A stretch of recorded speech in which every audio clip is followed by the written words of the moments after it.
consider others before ourselves. Part 4 of 5 on Between Master and Disciples, given in English on December the 28th, 2019, in Newland Ashram, Taiwan, also known as Formosa.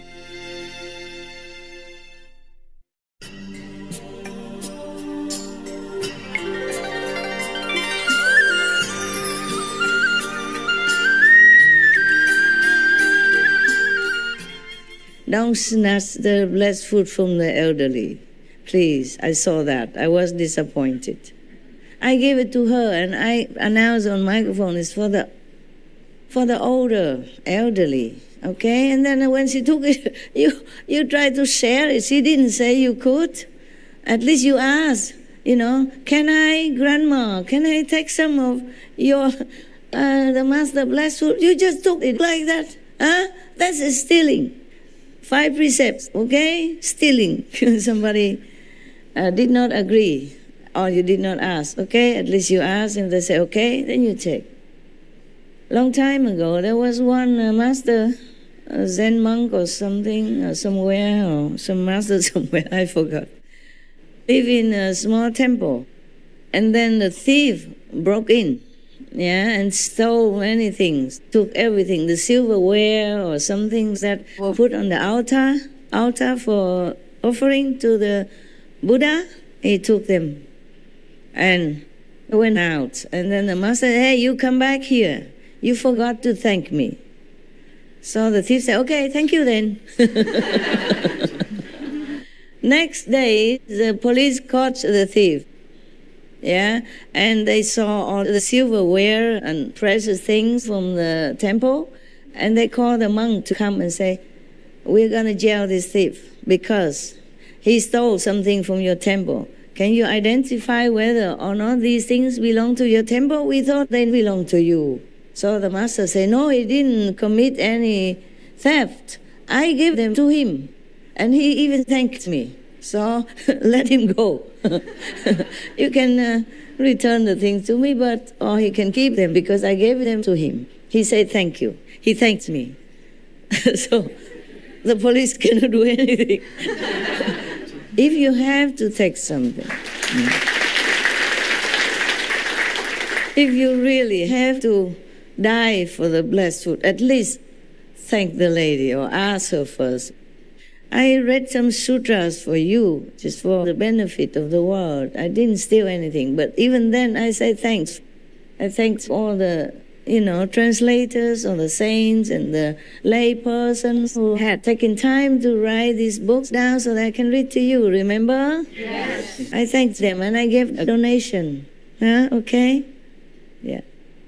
By the way, I read the story from the Lord Mahavira to you that I forgot to read.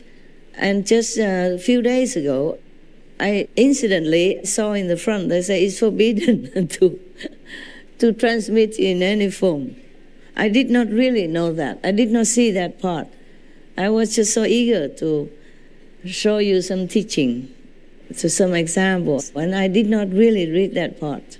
And a few days ago, I read it, and I made a promise. I will give a big donation to that company in India. The one who prints, the publisher, okay? I will do that. So everything we take, we must return by some means or another, We cannot just take it like that. Even if blessed food is good for you, but if you take it by a well manner like that, I am not sure if you have any blessed food. I gave the food to the elderly here in the assembly, not because of blessed food or anything. I just want to give them my love. Yes, that's all. Blessing or not, it's up to individuals also, okay? Yes, whether or not she or he can accumulate or assimilate that blessing, okay? Just like your brother, he cleaned my walking cane. I left it there, I don't know how long ago, Maybe 10 years or something, or more, Many years already since I left it there. I don't always use that. I use it maybe only a couple of times. And he still felt the blessing. And even through that, some pain and suffering from the Master. Because nothing will be gone, nothing will be lost. Everything's retained in the universe. Understand? Especially with some powerful things, it will remain there. But not everybody who touched the cane felt the same. You see, it depends on your level. If you can assimilate the blessing or anything at all, that's from the Master. Otherwise, it's not just like, okay, Master gives us the food and then he has a blessing. Maybe. But if you can get it or not is another thing. And taking it from another elderly lady, then you won't have anything. You might even have karma. So beware, huh? I'm not threatening you. I'm just telling you the truth. Okay? I give to the elderly people some priority to come inside the kitchen to eat with me. Just for love. Okay? I did not think of anything else, blessing or not. Just for love between humans and humans. Because elderly people, they serve. I told you already. Just right there, and then you did not listen. Just right there, I told you so that you do not get jealous or something. I say elderly people, they serve the world decades long already. Yes? And even if they retire, sometimes they still have to take care of the grandchildren. Or they do other jobs or other work, voluntarily to help the world or to help whoever. And so they deserve a little bit of priority. It's not that they need this food or they sit next to me to eat. It's just some form of respect and love, okay? Because mostly elderly people, they're lonely, okay? And they're also not well.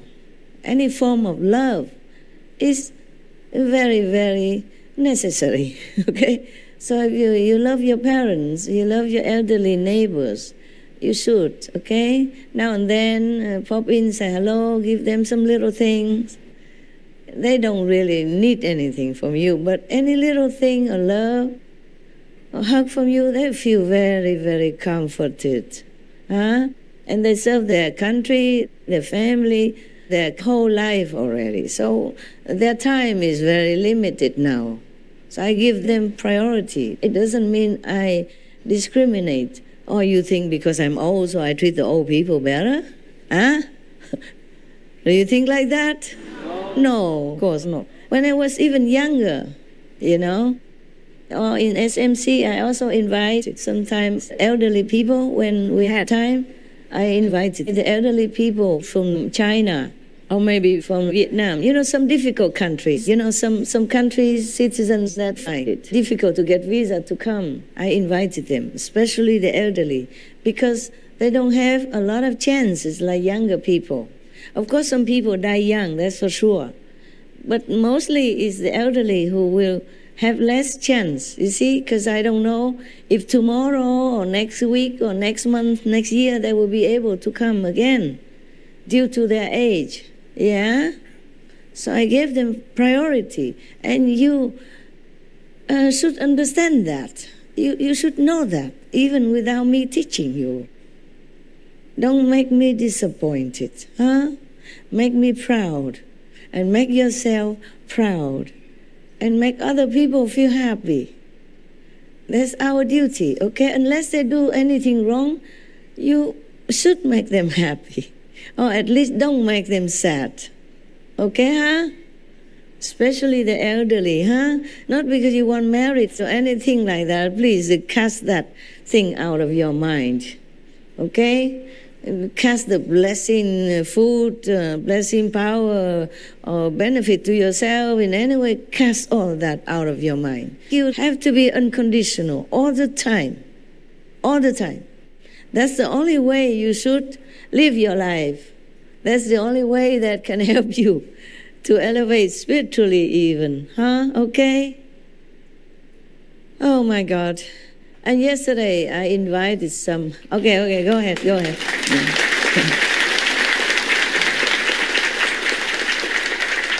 Do you really capiche? Yes. You understood?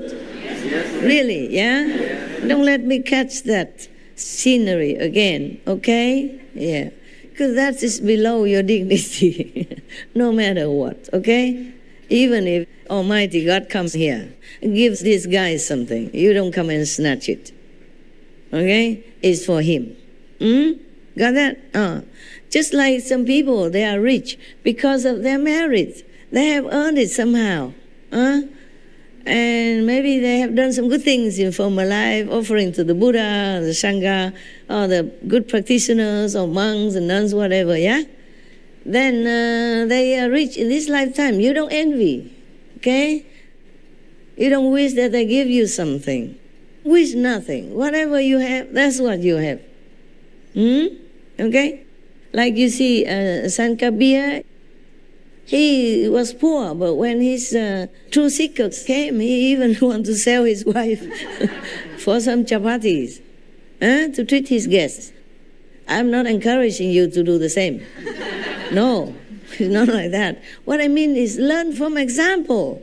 Be selfless, okay? Be good, be kind.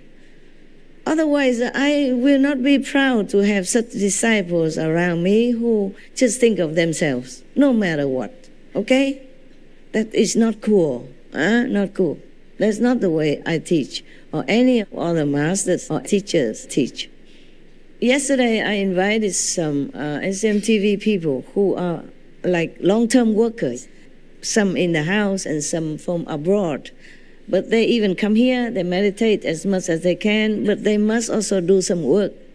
We have a big room upstairs for them to have internet and everything so that they can have their laptop there and work continuously, because the SMTV, the Supreme Master Television, has to go on, no matter if you are in retreat or not.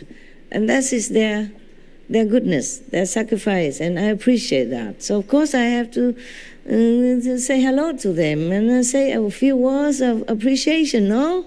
Yes. Of course it's good if they... Okay, go ahead. Yeah, I let you, otherwise you have itching hands. Even if they work unconditionally, and this is the way they should do. Okay?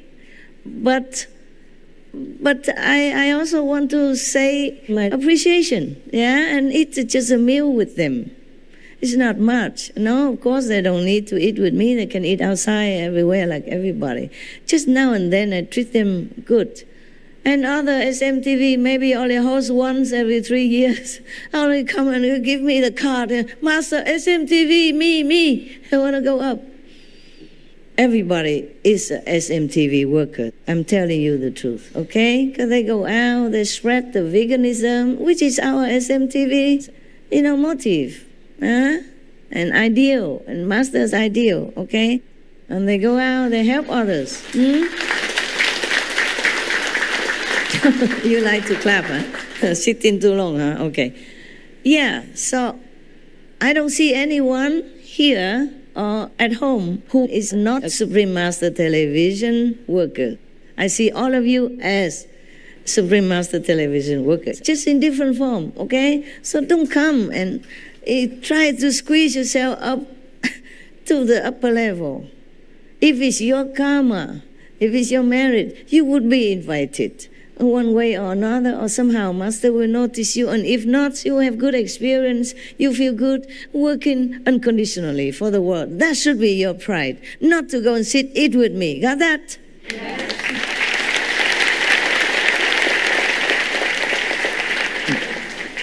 Besides, I never have a big enough room for everybody, okay? Otherwise I would invite all of you.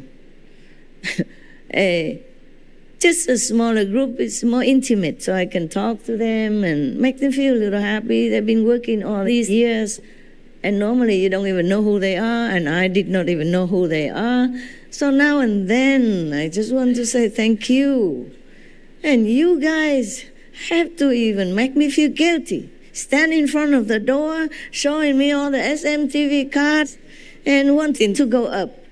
You know how I would feel, huh? You should not do that. You should let me feel happy, relaxed, to come up and give all my love energy to that group of people who are meritorious or good karma somehow to be invited up there. You should not be standing there with long faces, complaining eyes or words, and make me feel guilty and heavily burdened before I go up to give them my love. You should be happy for everybody, for them. Yeah? As if you are the one who are up there already, not to demand and make me feel so bad. I did feel very bad. Of course, later on I tried to forget it and make everyone there with me happy and make jokes and all that. But even when I went home, I did not feel good after that. I feel I am not good enough. I don't have a big enough house for you. I feel bad because you feel bad. But you should not have done that, okay? You should not compete, should not demand anything. Whatever we do for the world is our privilege, our honor. Don't wait until you have near-death experience like her and then know that, okay, now I know what my mission is. I have to come back and work for the world. Huh? Many near-death experienced people, they know that they have to come back and be selfless and be of service to humankind. That's always the same message. Yeah? You are needed down here. In heaven, we don't need you yet. In heaven, nothing to do, only enjoying. Huh? Here we need. Okay? That's why the Buddha came. That's why Guru Nanak came. That's why Jesus came, sacrificed, dying agonizingly like that. And we thank them all the time for their teachings and all that. Do something. Huh? Do something to repay their sacrifices, their suffering, their teachings. Not always asking. Not always asking the Master does things for us. We do something for others, just like the Master is doing something for us or for others. If you say you're a student, then you learn what your teacher is doing and do the same. Not always demanding. I give what I can, of course. I give all the time. Even if you don't know it, you're blessed all the time. You're blessed, you're lucky to be here in this retreat and see so many saintly beings here. So learn something, do something. Learn from example, huh? Not by talking all the time. Not always saying, I love you, Master, love you, Master. If you love somebody, you make that person happy. Not asking them to make you happy. Huh? Or not? Yes? Yes. Oh.